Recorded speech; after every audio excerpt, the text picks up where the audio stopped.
Without further ado, Marisa Silver. Thank you.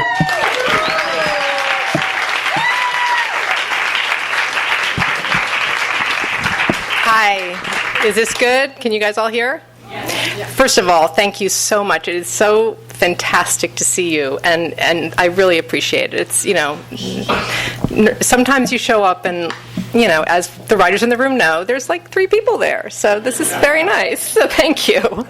And thank you, Skylight, for having me. I love this bookstore. It's the hometown bookstore, and I'm always so happy to be here with my books. So I'm going to start reading just from the beginning. I'm going to kind of jump around a little bit in the beginning, so it's not contiguous parts, but I think it'll make sense. And I'm not going to tell you anything.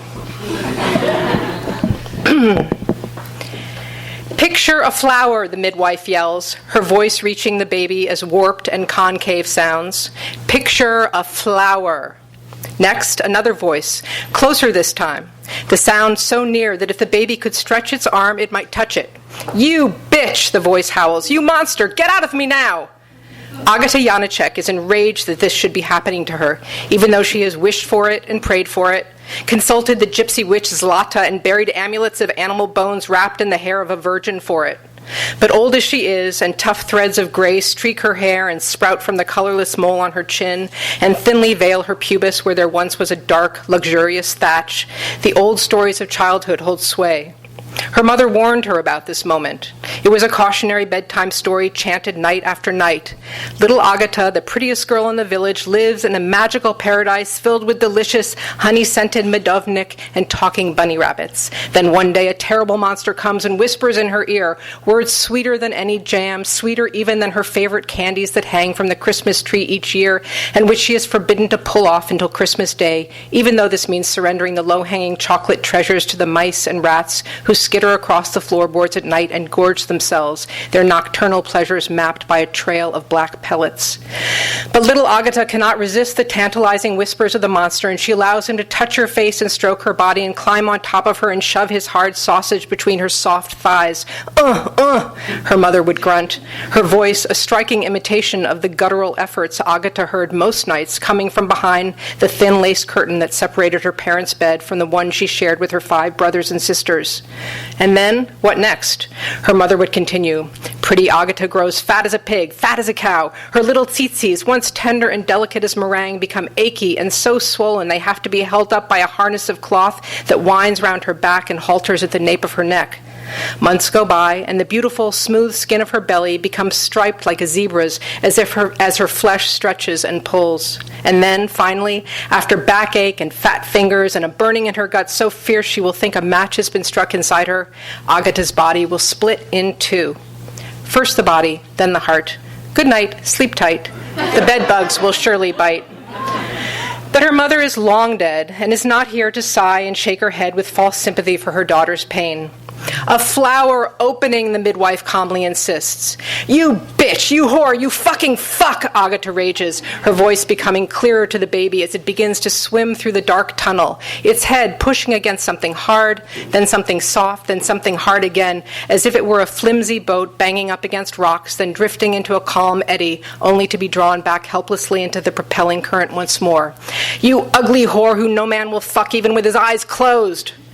The midwife laughs. She's heard far worse. A rose opening, she persists, the petals pushing out, out, out. The baby twists down and up a U-valve, which is something it will get to know very well when Vaclav Janacek, the father, who, by the way, is nowhere to be heard, who is hiding in the chicken coop that smells like hell, having been neglected by his wife these past 27 hours of her hair-raising labor, will set his child to crawling around the crude plumbing of the first sinks and toilets in the village. And the midwife shouts, "It's blooming, blooming, I can see the bud. A whore with so much hair growing on your face, a man thinks he is making love to a mirror." It reaches for the sunlight, up and up and up, and Agata lets loose with a wretched sound that is so loud in the baby's narrow ear canal that the dawning light is occluded by the sheer thickness of the roar. Yes, yes, a rose, a beautiful pink, a beautiful, And now, Vaclav hears nothing coming from the house, not the curses of his wife, nor the scream of an infant, nor the triumphant exclamations of the midwife who can add one more to her tally of live births, only the infernal squawking of the hens. In his panic, he picks up a cackling rooster and stuffs its head under his armpit, an action he will regret when he has to buy a replacement for the suffocated bird. The silence is so dense that it is just as hard on the baby's eardrums as any sound. It is the silence that will become a refrain when a stranger falls speechless in the child's presence, or when a villager pushes her children behind her skirts as she passes in the narrow market lanes to protect from what might be catching. The child will learn to hear the complicated messages that fill these silences, just the way, years later, imprisoned, it will stand in an unlit cell and study the darkness until all the hues that make it up have been accounted for and named, a painstaking ritual that proves that out of nothing comes everything. Just as now, out of that hush comes a sound at first so soft it could be a whisper traveling from the farthest star, from the outer reaches of the universe, where all time goes, where all history, all wars, all arguments between husbands and wives, all the unanswered wishes of mothers for their children to be perfect and to live long and happy lives gather and mingle, making small talk about the deluded humans who thought that the past was something that could be put away and forgotten, who believed that the future was a story they could make their own. The small sound begins to stretch and expand until it finally ruptures. Aye! Agata howls in fright. What is this thing? This thing, of course, is a baby. 40 centimeters of baby, to be precise, although no one bothers to measure. No one thinks to enact the rituals of inspection that normally attend a birth, the delicate washing, the finger and toe counting, the near scholarly examination of genitalia for signs of future procreative success. No one offers that the child looks like the father, eyes like the downward smile of nail parings, or that it has a mouth shaped like a perfect raspberry-colored bow that Agata will finally, but not now, not yet, claim as her legacy, even though she is so old that her lips are no longer supported by a full set of teeth and have nearly collapsed inside her mouth. No one mentions that the baby has hair the color of dead grandmother Luba, whose flaxen locks were her pride. For to make these comparisons is to lay claim, to stamp the child as family so that when the cord is cut and the baby is finally free of Agata's body, everyone will know to whom it belongs.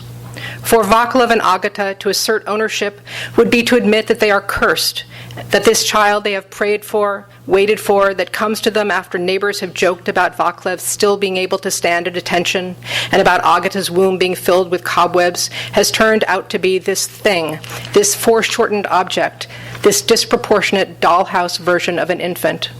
It is as though, coming so late to the feast, the plumber and his wife have been given only leftovers, the hardened heels of bread and the tough ends of beef that the others have passed over. During the first half year of Pavla's life, except at mealtimes when she is fed warm goat milk and vegetables macerated to a soupy pulp, or during diaper changes, she has little contact with her mother, who doesn't know what to make of her fractional child. Every 7 days, she lifts her baby from the crib, removes whatever oversized garments have been left on the doorstep by pitying neighbors, and washes Pavla in a basin. When her daughter is naked, Agata will sometimes let her eyes wander over her child, but just as she feels her tears begin to collect, she sets to scrubbing, using not a perfumed soap, but one that is as harsh as the skin on gravel. Let silly women spend money on fancy toiletries they think will keep their husbands close. A body needs to be scoured like the inside of a pot. Holding up one arm, then the other in order to get into the creases of the bunched-up baby fat, she reduces her daughter to parts and eradicates the implications of the deformed whole. If Vaclav is home, he might do his hip-shaking, tool-jiggling dance to entertain Pavla and distract her from her mother's ministrations, but more often than not, he stands next to the basin and tilts his head to the side, studying his baby as if she were another plumbing problem in need of a fix. The crib remains Pavla's sleeping quarters long after other children in the village have moved into proper beds, where the sweating or freezing bodies of their 4 or 6 or 8 brothers and sisters keep them from rolling onto the hard floor. With no siblings and only one proper bed in the house, Pavla would sleep between her beloved parents, but she resists the transition. She is reassured by her crib, whose geometry is so conducive to her size. Confined, she feels that she occupies a comprehensible space relative to her mattress, the house, the village, the world. She teaches herself to add, subtract, and even multiply using the slats, and by the time she turns 8 and finally convinces her fearful and protective mother and father, who fret the loss of a good assistant, to let her attend school, she is well ahead of the other children.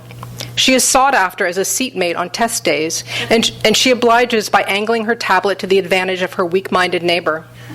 The lucky student's result is never questioned because the teacher, Mr. Kublov, no student of science or of much else, believes that Pavla's smallness of stature is mirrored by a corresponding puniness of brain, and that she is the one who cheats her way to a perfect score. She is forced to stand in the corner with her back to the classroom, and Mr. Kublov does not bother to admonish the boys who make a game of pitching nuggets of wadded paper at her back.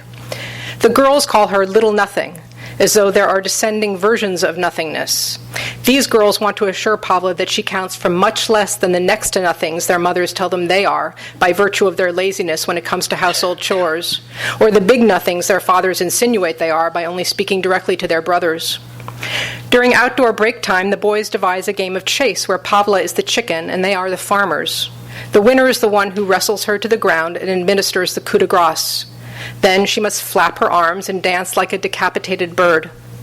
The girls, led by their ringleader, Gita Blazek, are no less eager.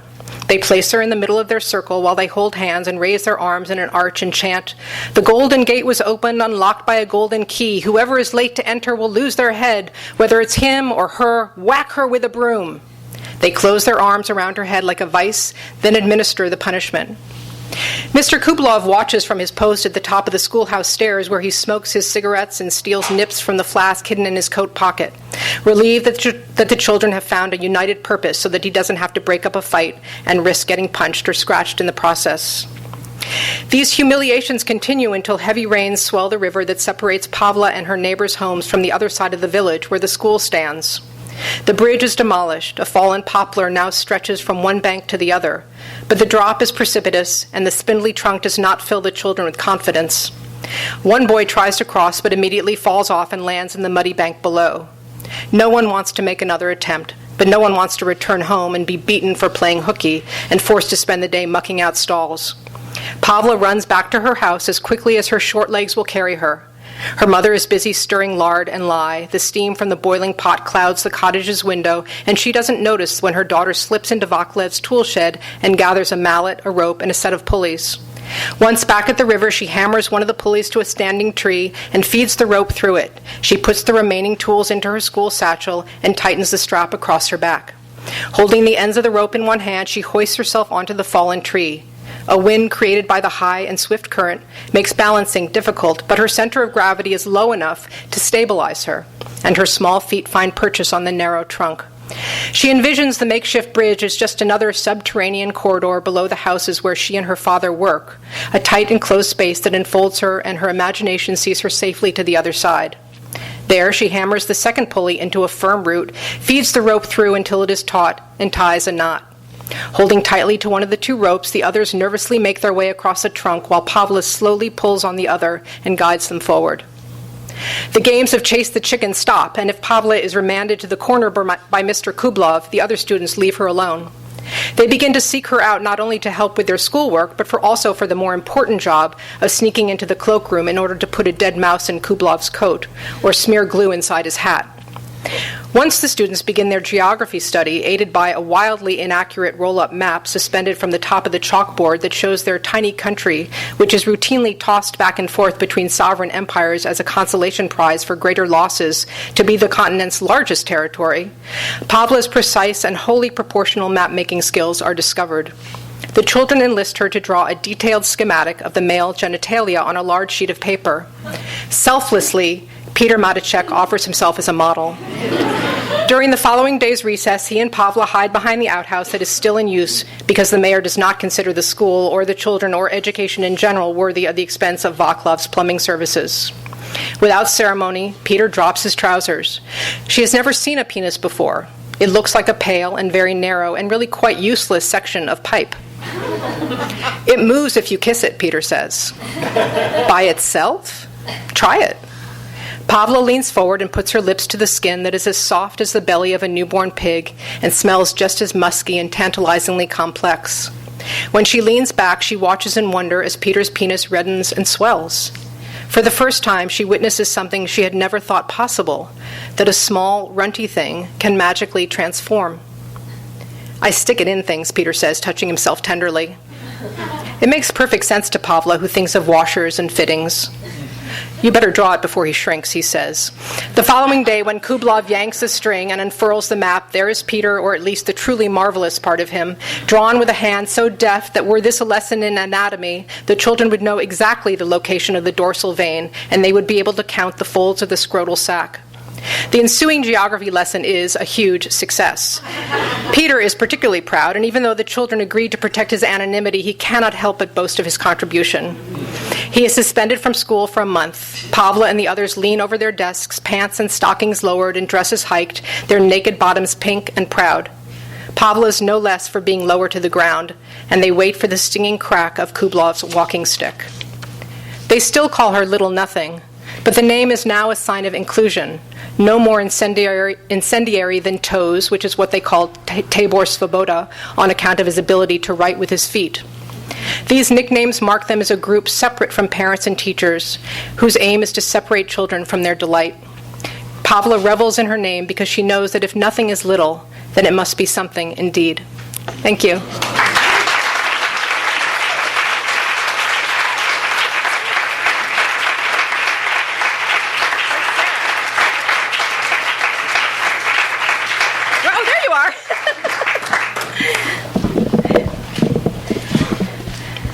So I want to start by saying that Sarah Bynum has agreed to do this Q&A with me, and one of the reasons I wanted to ask her, beside the fact that she's one of my dearest friends, is that she's an extraordinary writer and wrote a novel called Madeline is Sleeping that I'm sure some of you have read, and a novel that is extraordinary and also incredibly inspiring to me for this book. And if you haven't read it, read it. It's beautiful. It's sui generis, and it filled me with courage. So thank you for doing this.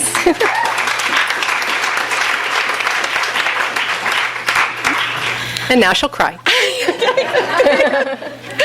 I'll clear the little, my catch in my throat. But, as you've just witnessed, Marisa's generosity as a writer is really evidenced by this room. I do not recall the last time I saw so many writers whose work I love and admire all in the same room. So I'm a little daunted right now, but it really speaks to Marisa's great gifts as a writer and also the enormous generosity of spirit that she brings to our literary community in LA. So what a treat for me to get to talk about this book. And I feel like I need to kind of walk a fine line between, really wanting to ask all my fangirl questions and at the same time not reveal too much about what unfolds in this beautiful, surprising mystery of a book, and mystery in so many ways. So I'm going to sort of try to walk that tightrope of delving deep while not saying very much of anything.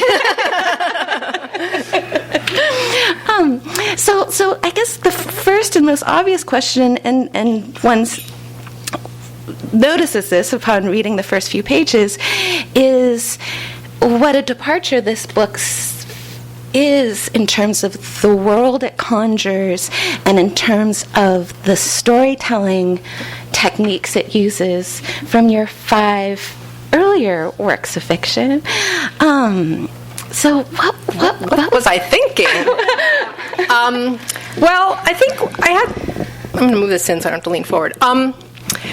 I think what Sarah's referring to, for people who aren't aware, is most of my fiction falls into the category of realism and probably social realism. A lot of my fiction has to do with either historical or social realities and how people live, in sort of relation to institutional things that are happening. Mary Coyne was about the Depression. So, and certainly they're written with a very real kind of narrative form. And I think when I finished Mary Coyne, which was a book steeped in research and the kind of mind-numbing kind of I got to get this right. I got to make sure that, oranges were grown here but not here, and that it was driving me, as some of you know, a little nutty. And when I finished that book, I said to myself, the next book I write is going to be utterly imaginative. And I think partially it was just this sense of, I loved Mary Coyne and I loved writing it, but it felt like I was a little bit kind of under the weight of having to get it right, And I wanted to be in a world where no one could say, no, oranges didn't grow up. And I just could. So that was, I think, part of the, kind of almost like a petulant instinct, Little did I know that actually writing a book wholly out of your imagination in some ways is harder, because research gives you an enormous amount of scene ideas and character ideas, and whenever you don't know what to do, also you can say, oh well, I've got to spend a couple of days researching, so I can't write. But also when you're researching, so you read this wonderful detail and suddenly it ties into something you're thinking and you have a scene. So actually being in my imagination was a little bit more challenging for me. That was part of it. And then I think because that was where I was headed, I was not sort of following certain ideas that would occur to me that might have lent themselves to more realistic kind of novels. And one day I was reading the obituaries, which I read religiously, whatever that. I used to read the wedding section, but life moves on, and we with it, and our concerns are different. So I read the obituaries, and I was reading an obituary about a man who he was in the paper because he was one of the last remaining Munchkins who died, and he had actually come from Eastern Europe and come to Hollywood, and his story included many, many things, including the fact that when he was a child, his parents had tried to stretch him. And it was a little line, it was probably 5 words, and then passed over for all his other accomplishments, and a lot of it about the Wizard of Oz. But that detail was like, what? And I think because I was in a mode of thinking not about, I wasn't going to go write a story about a guy who became a munchkin and do the Hollywood, that wasn't that. I suddenly, that stuck in my craw as and it was immediately the stuff of fable. It just felt like a detail out of something that could not be real, that it didn't so I, and so then I began to, I thought about it for a long time, and then I began to think about this story, which is not obviously about this guy, but is about this little girl born in sort of an unnamed town in a village in an unnamed country in Eastern Europe in the early part of the 20th century, who's born a dwarf, and her parents try to have her stretched, and then I don't know what happened, but then I began to think, well, what happens if it worked? And then what? And then we're going to stop, because then we have spoilers. And then suddenly I was sort of pitched into this framework of a world that was very much not bounded by the social realities of anything. I was suddenly in a world where sort of the real and the emotionally real was in conversation with the impossible. And then I kind of went from there and then kept writing my way towards that and allowing myself to make these leaps that I never would have made before and that would have never occurred to me before. So that's kind of what happened. It was, one bookseller once said to me, he said, "What drugs were you taking?" And I thought, I only wish that I could have been doing that.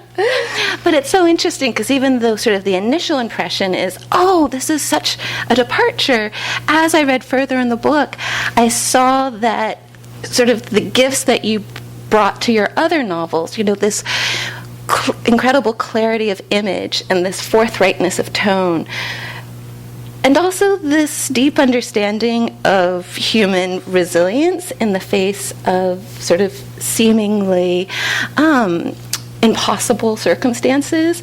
I was recognizing those qualities from your other novels as being very present in this one as well. Do you see this book as being in conversation? I don't. When you say it, I think, oh, look at me. But no, I don't think about the work in any kind of big picture way that way. It's the oeuvre. Yeah. But I think that we all have our preoccupations, and that our work in some ways is always going to speak to the things that are most that are most deeply kind of troubling us, or that we're, I think that we naturally are interested in ideas because they speak to something that is important to us, or that troubles us, or that scares us, and those things are the same in some ways all through your life. And maybe books are just different iterations of many of those themes. The one thing that I think, when I wrote the novel, what I wasn't thinking about at all was, what is it about in a kind of writ large way? What are the big ideas here? And which I never do. I never think about theme. I never think about sort of the English class version of my book. I don't think anybody here does. Because you can't, or I shouldn't say you, but I feel like when I'm writing, if I'm writing towards an idea or a kind of intellectual idea, whatever I'm writing just dies instantaneously. It's like, it's DOA. Because I think what I find is then I'm kind of organizing scenes, organizing characters, organizing action to prove a point, or to sort of fulfill an obligation of the big idea. And that's not the kind of writing that I like, and I don't feel like it's the kind of writing that ever really takes sort of flight, for us as readers.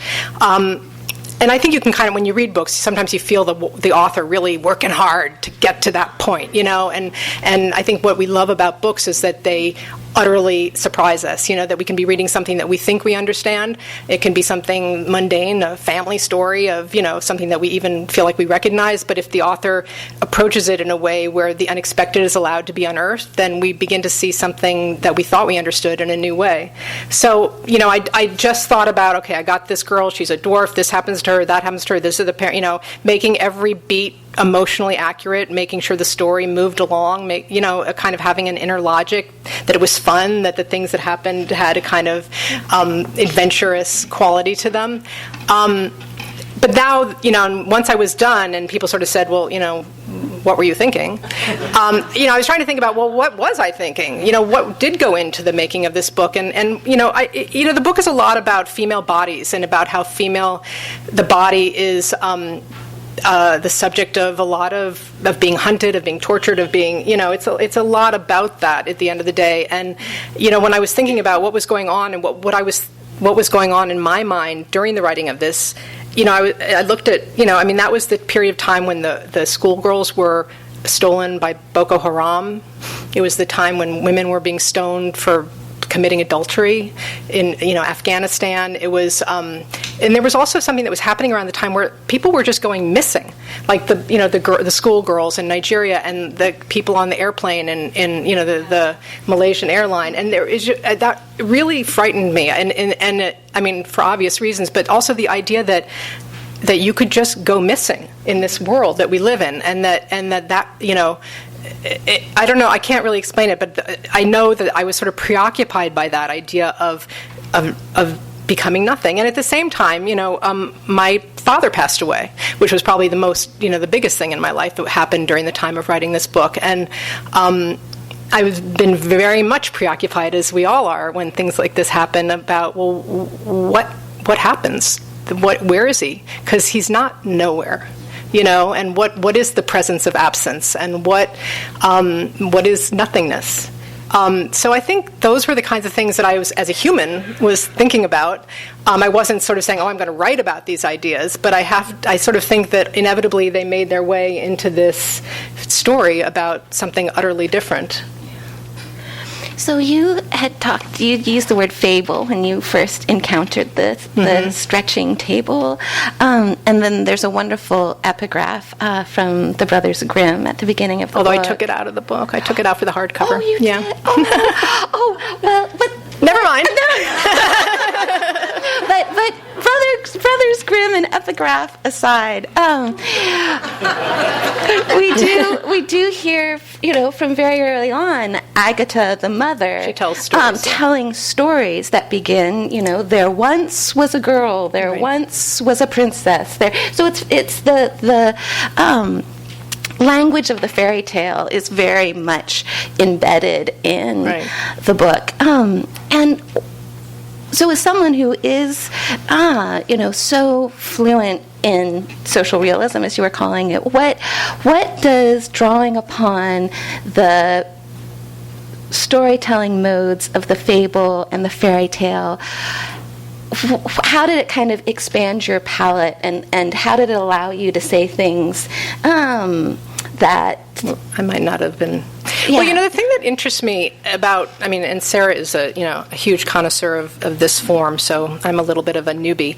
But one of the things I love about fairy tales is that they are inevitably told in this very frank, uninflected, pre-psychological style. A mother had 3 daughters. One of them was ugly. She took her out to the woods and killed her. I mean, that, and it's like, okay, and then, but at the same time, these are stories that, have wormed their way into our souls in ways that many books that are wonderful don't. And, as we all know, Bruno Bettelheim and all the rest of them, there's a reason why tales are told and told and told, and why they become sort of almost, Jungianly, that's not a word, meaningful in our lives. And I think because, in a funny way, the tone of a fairy tale is very much like frank, and I write fairly frankly. I write I write more imagistically, and I certainly write with more psychological, nuance. But, I'm also a fairly straightforward writer. I'm kind of like, just the facts, ma'am. So I think in some ways that tone felt really comfortable to me. And the other thing about, the reason why I sort of laid all these stories in is because it's a book about stories in a funny way, and it's a book about how much we're willing to believe in stories. And one of the characters in the book is a young man named Danilo who falls in love with Pavla and sort of follows her through all her iterations in and out of human form, and he has to keep deciding whether he really believes what's happening.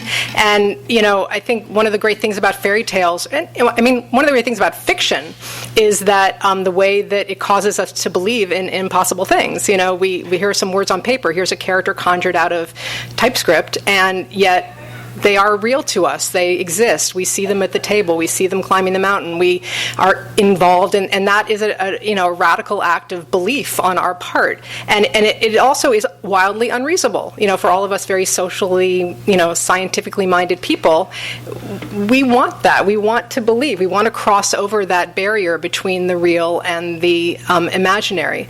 And so I think that this book is sort of it takes that and takes it to the nth degree. It creates a situation which is so wholly unbelievable, and then it begs the characters to figure out not only do they believe, but what does it mean to believe in something that is uncanny and is outside the lines. What is that? And it's not a religious belief per se, or at all in this book, but it's I think that's sort of part and parcel of our lives. We kind of we travel back and forth between the realm of the real and the realm of the imagination, the fantasy, the remembered, the dream. That's part of how we live.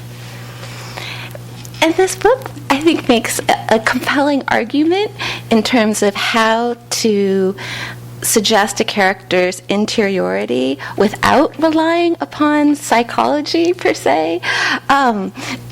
One of the characteristics of fairy tales is sort of the very flatness of the characters. There is no inner life happening. Everything's happening on the surface.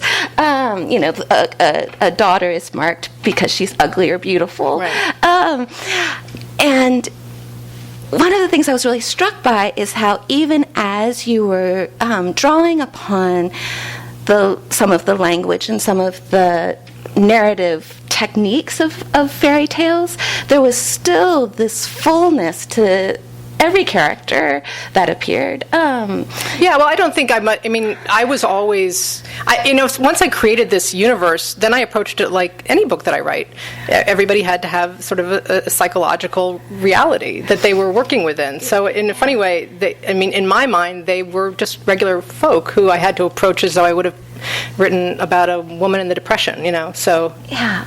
But I was like interested in how that sort of depth of character and that sort of access to interiority for me was affected through how alert each of these characters were to kind of the world around them. So some of it was sort of created through observation and also through through affect and through emotion, but not the sort of analysis or contemplation that I associate with contemporary psychological realism.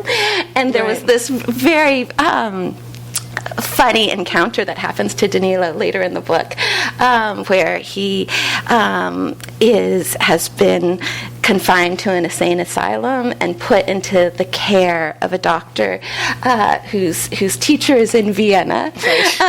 And it's a very funny send-up of kind of early Freudian psychoanalysis. Right. And I was really struck by how beautifully this book builds an interior life without relying upon the sometimes shop-worn tools of psychological realism. Thank you.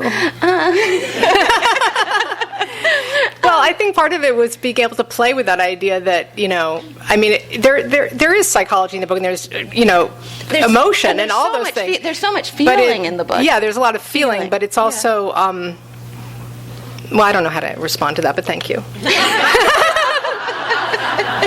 But and there's sections of the book that are about animals, and that was really fun to write about animals because, of course, we don't really have access to animal psychology. I mean, we think we do. We all spend my husband and I spend a lot of time talking about what our dog is feeling and thinking at every given moment of his life.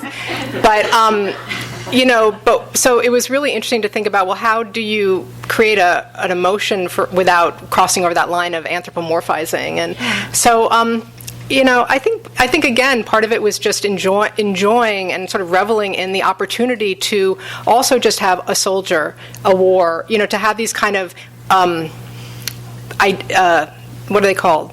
These fairy tale ideas. Archetypes, thanks. And playing with that and then kind of going in and out of it. I mean, there's times when the book pulls back and it becomes really like I'm telling you a tale and here's the soldier, and there's times when we go in real close and we're very in the interior, and it was fun. It was sort of playful. It was like, once I sort of allowed myself to be in that world and playing with that language, it was super fun to be like, I can do that, that. And that sense of playfulness is so present throughout the book, even though the book is tragic. I mean, in addition to the insane asylum, we also have there's war, there's prison. I mean, there's just like terrible suffering that happens in this book, and yet there's this kind of buoyancy that somehow manages to. Well, because I think it's also what you were saying earlier. It's also. It is about resilience in a certain way. I mean, the character is hunted throughout, and no matter what iteration she goes through, she's hunted, she's harmed, violence is done to her, and in some strange way, she is resilient in a very unusual way. But she sort of, in a way, becomes more who she is throughout, despite it. So, but I think that's also part of fairy tales. Again, it's a thing of like, he chopped off her head, and then that. So, fairy tales aren't as funny as you are. Oh, okay. And that was something else I was also really noticing is how the suffering in the book is treated with total seriousness, yet at the same time there's this irreverent sort of sense of humor that will pop its head up. Yeah, one can't take oneself too seriously, otherwise all you people would yell at me. So I wanted to read just one really brief passage of the book that for me kind of captured what I feel like the book is doing to me as a reader. Okay. And then I thought I would then open it up to questions from all of you, if that sounds wonderful. Good. Okay. And again, I think I can read this. Yes, I don't think no this spoilers. gives anything away. Okay. After that night, Pavla's performance changes. When Danilo removes the cape, instead of simpering and pretending to be ashamed and then roaring for effect, she simply stands motionless, looking out at the audience. She waits out the horrified shrieks, the gasps, the catcalls and stoning until that dangerous energy is spent. At that point, the audience, no longer allowed to engage with her as an act, must come to different terms with the fact that she is a living truth, no more fantasy than those who look upon her. Her stillness, her unwillingness to prance and perform, become a different sort of confrontation that makes them feel less superior, vulnerable even, as if their own masks have been violently ripped away, and now the truth of their ugliness and their distorted desires are on display for Pavla to see. Each night, as the women drop their hands from their eyes, as the men stop leaning into one another to tell their nasty jokes, Pavla sees in their faces not ghoulish pleasure, but confusion. Why is she staring at them? What horror does she see? She watches as even the most obstreperous of them wither, their shoulders turn inward, their eyes cast about for reassurance. They grab one another's hands. People leave as quietly as they do the confessional, and then they buy a ticket for the next show. So, buy a ticket. And let this book's penetrating and steady gaze at us as readers. I hope it sort of touches you as really profoundly as it touched me. And I would love to open up the conversation. Yes, Diana. So this is from Sublime. This is ridiculous. Please. Research getting stretched? Oh, no. Well, yeah, I mean, I kind of made up the mechanism by which it happens, yeah. I mean, I think actually there are people who were born dwarfs, and there was a time when that was considered to be some sort of, but I didn't actually research it, I just decided what it would be. I mean, it was very freeing to be in the world of make-believe and not have to worry about how people were really stretched and, but no. I'm glad to hear it. Yeah.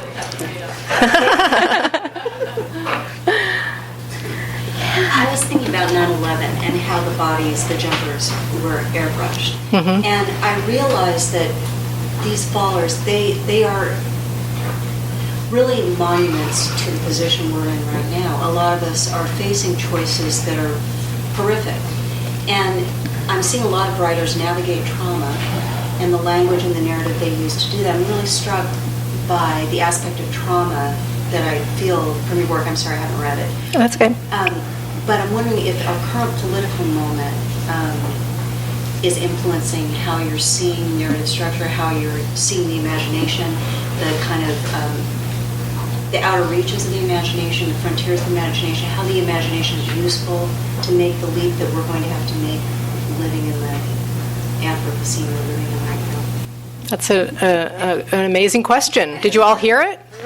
You want to paraphrase that question, or it's a question about how writers are dealing with the current moment in which, the Twin Towers are falling and people are falling, jumping out of it, and we're sort of, Yeah, I just want you to riff. Riff. I will riff. Well, I can't speak for all writers, and I can't even speak for myself in the sense that I didn't, as I said, I didn't sort of overtly say to myself, I'm going to respond to this. But I think I'm living through this. I mean, every book that you write is a conversation between the world that you create, whether it's a fable or contemporary or historical, and your life, the moment that you're living in, and what you're experiencing. And I think that all art and all, whether it's music or painting or fiction, is an opportunity to find another way to look at the harsh realities of living. And so whether you're doing it through a contemporary realist book, or whether you've created a fabulous magical realist book or a sci-fi or whatever, I think all of it is a way to sort of not just be able to look at the hard facts of what's going on, but to sort of see what their metaphorical implications might be. And I guess that's what interests me. What interests me is to look at, the idea of the missing, of people disappearing, of people jumping out of buildings, of that kind of, and to sort of find a way to examine that, not on the surface, to write a book about that, but to write a book about what are the sort of more metaphorical implications of missing, that happens in life. So for me as a writer, and I'm sure for many people, no matter what art they make, that's the impulse, is to sort of address something that's very real and cold and hard, but through the medium of metaphor and image and the lyric idea. So that's kind of what I feel. But thank you for that question. Yes, Amy? So, there's a point in the book in which Pavla kind of disappears. You can't say that. Sort of. Spoiler. Always. Okay. Oh, it disappears from the narrative. Yeah. Narrative. So, what was that like when you had Your main character, and she's not there anyway. It was weird. There's like a whole... So, how did you do that? How did I do that? And how did you then slip into another line? You know, what she's referring to is that in the book, it's all about, Pavla, and then suddenly she does, for a very long portion of the book, she's not in it. You don't know where she is, and Danilo, this young man, takes over the narrative. And at first I thought, I can't, that's not okay. And I was nervous about it, because I thought, oh no, the reader will lose the momentum, and then I thought, why not? It's like my book. I can do. If they don't want to read it, that's okay. But it was kind of just in what had to happen in the book is that she wasn't there. She was elsewhere. We don't know where she is, and he had to pick up the story. And his story is kind of our story in a certain sense. It's like, are we believing what's happening? Are we going to chase her down in the same way that he's going to chase her down? But it was a little nerve-wracking to do, and I kept saying to my editor, "Is this okay? Is this okay?" But I think that if, to the extent that it works for a reader, it works. I think if you stick with the book and you're as interested in him as you are in her, and it's not as though it's two books. It doesn't feel like it's the hours with. A bit like a detective story. Yes, exactly. Yeah. But he's sort of, he is doing the job of us, and so I guess in some ways I was okay with it because of that. I felt like, but I sort of feel the more I write, the more I want to sort of break free of kind of the, things that I think are the shoulds, and I feel like I feel like that's sort of something I want to challenge myself to do, is to be messier, to be not so shapely, to be, kind of, well, that's weird, but okay, and, just as a writer myself, I feel like that's kind of something that I'm trying always to head more towards. And I also feel like the elasticity of the omniscient point of view that you established at the beginning, how you were talking about how sometimes the narrative really pulls back and is using more of a tale-telling voice, and then sometimes we move in very intimately with the characters. I feel like you establish that omniscience with such authority in the first few chapters that I kind of felt willing to go wherever the narrative wanted to take me. If the narrative wanted to take me with the wolves, I'll go there. If the narrative wants to take me to Danilo, I'll go. So I also thought that was sort of a marvel that came out of the way you were using point of view and the way you established point of view. Thank you. David. I just want to say that you love me.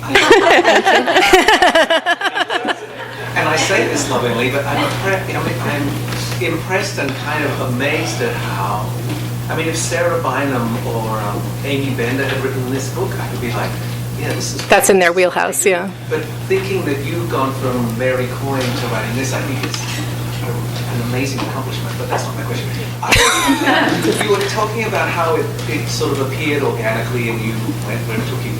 And I'm interested in this notion of themes arising after we finish a book, and we learn about stuff in interviews and reviews and questions from audiences. And I'm just curious as to what you might have learnt about the book since you finished in the context of this period. Everything, it's a good question, because when I finished the book, I was sort of a little embarrassed because I didn't really know what it was about. Don't forget, you can listen to this and all our other great podcasts at skylightbooks.com. Thanks again for stopping by, and we hope to see you soon.